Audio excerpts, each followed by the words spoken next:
Hey everybody, Les here.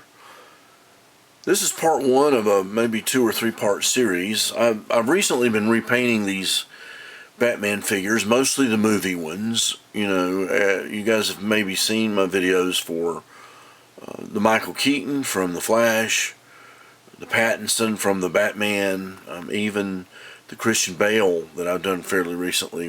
McFarlane releases, the ones that are coming out, and I get them and repaint them. And it occurred to me, it's like, well, it's not soon enough that they're going to come out with some of these others that McFarlane's promising us. There's a 6-figure Batman movie set that's coming out, and then there's supposedly going to be a Batman and Robin movie set.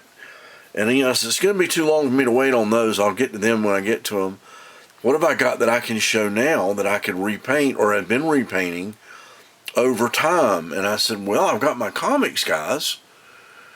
So, I'm going to start out with some of these and show you, this is, like I said, this is part one.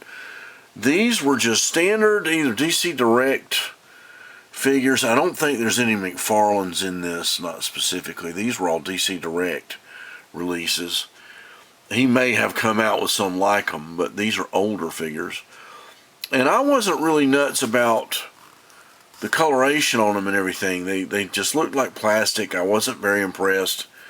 I had put them up. I had sold some. I had gotten rid of them.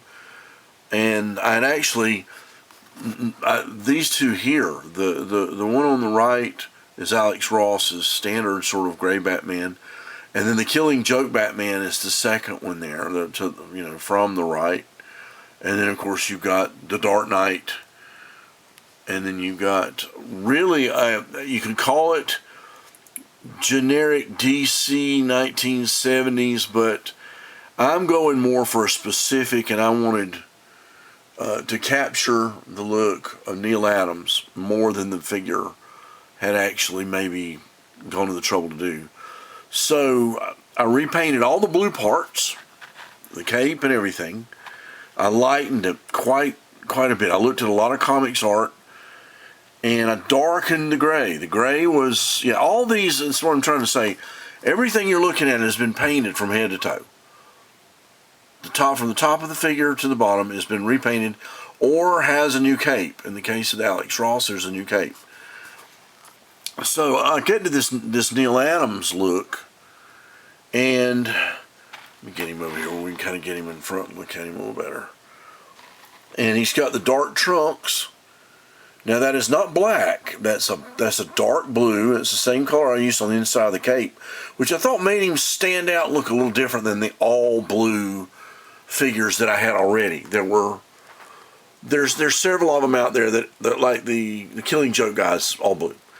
And I says, well, what if I did something a little different? What if I shadowed the inside of this cape, did the trunks, did the light blue, I almost call it powder blue or baby blue, and tried to shade his face a little bit. Let's get a little bit of better focus on him and capture that Neal Adams look. Any of those artists that did a Neal Adams style once it had been established, but I wanted really to capture his look. So this is my repaint for the Neal Adams look, and I'm very happy with it.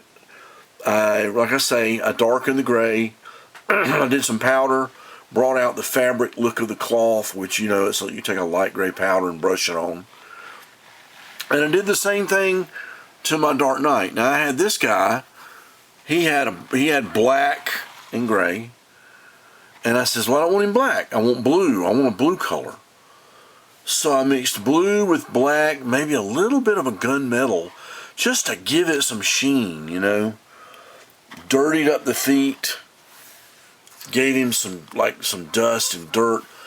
I dry brushed the powder, which I use a lot, the powder coat, which if you dry brush the powder over a color and then spray it, I use my Mr. Hobby matte fixer spray.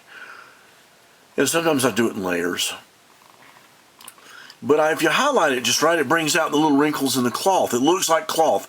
It no longer looks like a shiny piece of plastic. That's all I wanted to get away from. Redid his face, gave him a little bit more expression, painted the lips. So I got him kind of where I wanted. He sort of suited me.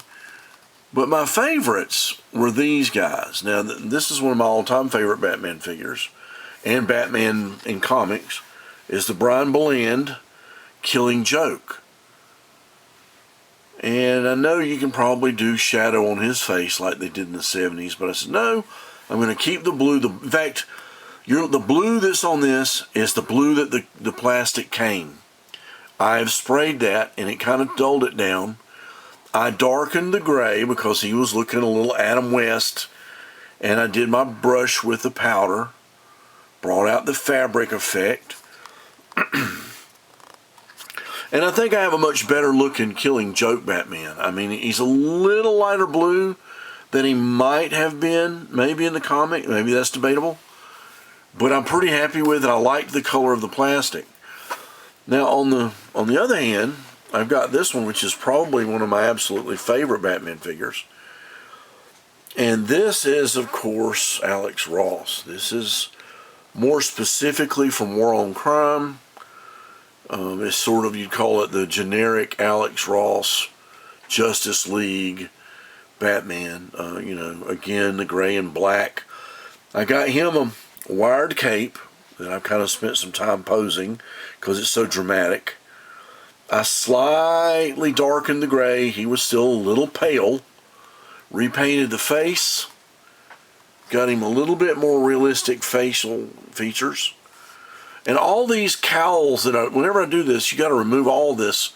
And his cowl and everything was a pain in the butt to remove and then reset. The cape went back on pretty well. I'll move him back over here where I can kind of frame him up better. But these guys are definite favorites of mine, especially from the comics era. And I wanted them to look as good as my movie ones. I wanted them to look as tight and as clean. And I've got a few more to show. I've got Kelly Jones. I've got some Bruce Timm. I've got a little more Alex Ross. I've got some more guys coming. So in the next part, I'll show a few more guys. But this is just a few of them for my lineup, for my comics artist representations. You know, my collection. I want them to look as good as statues, as good as, you know, store-bought figures that you get painted. I want them to look really good and not like toys. So I hope you like this, and I hope you'll tune back in to see what the next batch looks like. And if you got any comments about them, you know, leave them. I'd love to know what you think. Comments are always welcome. Like, subscribe. You know, let's give these Bat guys their due, you know, because I think these guys are awesome. I think the comics guys really say it all. And just look at that. Take care, and I'll see you next video.